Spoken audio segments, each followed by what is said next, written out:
Graça e paz, irmãs, bem-vindas ao canal Amiga de Jesus. Não deixem de compartilhar e dar joinha para que mais pessoas possam estar sendo edificadas. Eu sou a Cláudia Santos e estarei compartilhando com vocês o capítulo 7 de João, o versículo 37 ao 39. A Bíblia que eu estarei usando é a NVT, a nova versão transformadora. Jesus promete água viva. No último dia, o mais importante da festa, Jesus se levantou e disse em alta voz: Quem tem sede, vem a mim e beba, pois as Escrituras declaram: rios de água viva brotarão do interior de quem crer em mim. Quando ele falou de água viva, estava se referindo ao Espírito que seria dado mais tarde a todos que nele crescem.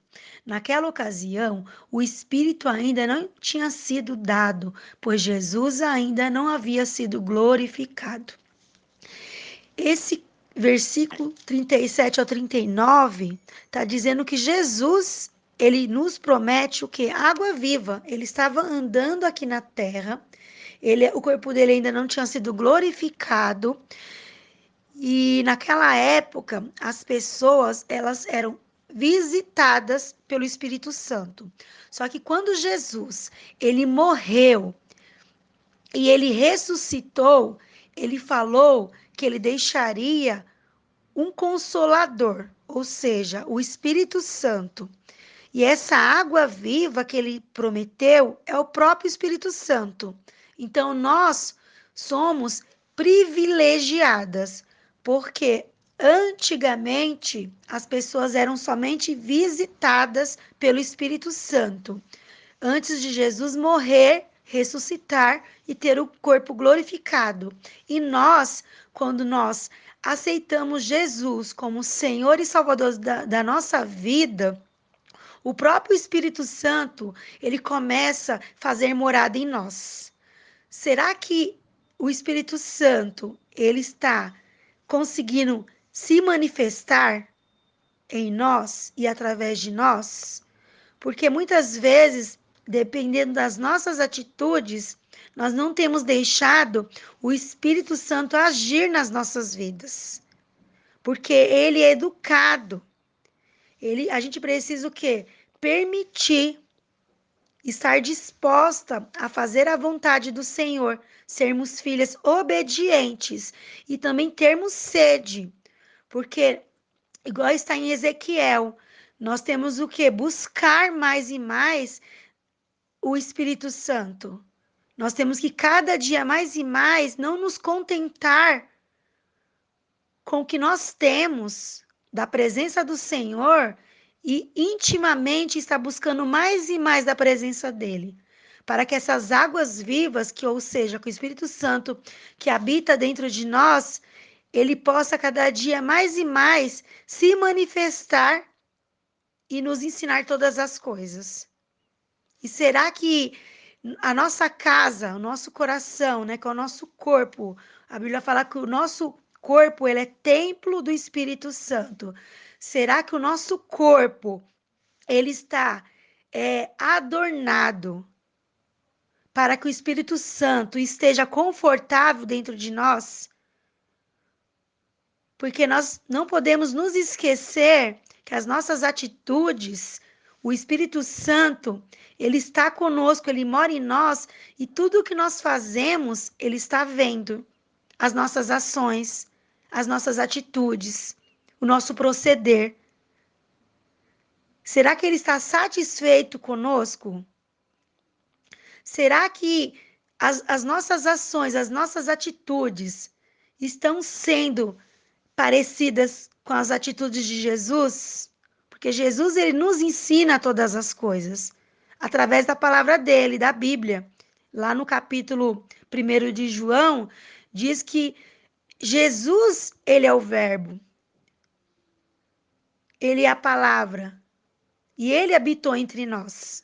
Ou seja, ele nos ensina todas as coisas através da palavra dele. E nós temos o quê? Livre acesso a Deus através do Espírito Santo que habita em nós. No Antigo Testamento, os sacerdotes, eles ofereciam o sacrifício, eles iam até o tabernáculo, até o Santíssimo Lugar, e eles intercediam pelos pecados do povo. Isso acontecia o quê? Anualmente. Um sacerdote era escolhido para entrar na presença do Senhor, do nosso Deus.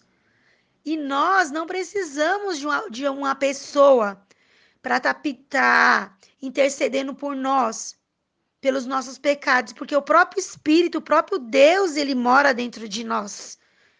E por ele morar dentro de nós, quando nós temos atitudes que não é do agrado dele, nós temos que nos arrepender e pedir perdão pelo pecado, citar o nome do pecado e pedir perdão para que o Senhor ele possa nos perdoar o pecado e nos purificar, para que essas águas, né, as águas, esses rios de água viva, que ela realmente ela possa brotar, que ela possa fluir e que as pessoas possam olhar para nós e sentir que nós somos realmente diferentes, nós somos filhas de Deus e nós estamos conectadas a Ele. Como que nós conseguimos estar conectadas com Ele? Através do Espírito Santo, através da leitura da palavra, do jejum, da oração, para que nós possamos o quê? Estar sensíveis à voz do Espírito Santo. E qualquer coisa que nós viemos a fazer, nós não temos que simplesmente fazer. Nós temos que pedir orientação ao Espírito Santo, porque ele é uma pessoa. E ele está sempre conosco, para que nós possamos ouvi-lo, ter a sensibilidade de ouvir o que ele quer que nós façamos. Que a palavra de Deus diz que todas as coisas nos são lícitas, só que nem todas as coisas nos convêm. Às vezes são coisas que não é pecado, atitudes que nós iremos tomar ou que tomamos que não é pecado. Só que o Espírito Santo ele não quer que façamos. Então nós temos que o quê? Estarmos sensíveis à voz do Espírito Santo, para que possamos obedecê-lo em tudo, para que realmente esses rios de água viva ela possa fluir dentro de nós, ela possa brotar dentro de nós e que nós possamos transbordar e conseguimos o quê? Transmitir isso também para as outras pessoas. E essa é a mensagem que eu deixo hoje, que possamos refletir, que possamos pedir conselhos ao Espírito Santo, porque ele é o nosso conselheiro, um dos atributos dele, né? Das características dele, é nos aconselhar e que nós possamos pedir orientação, porque tudo que nós viemos a fazer, qualquer coisa que nós viemos a fazer, as atitudes que nós temos que tomar, nós temos que pedir orientação, porque ele sabe o que é bom para nós. Amém? Deus abençoe cada uma de vocês.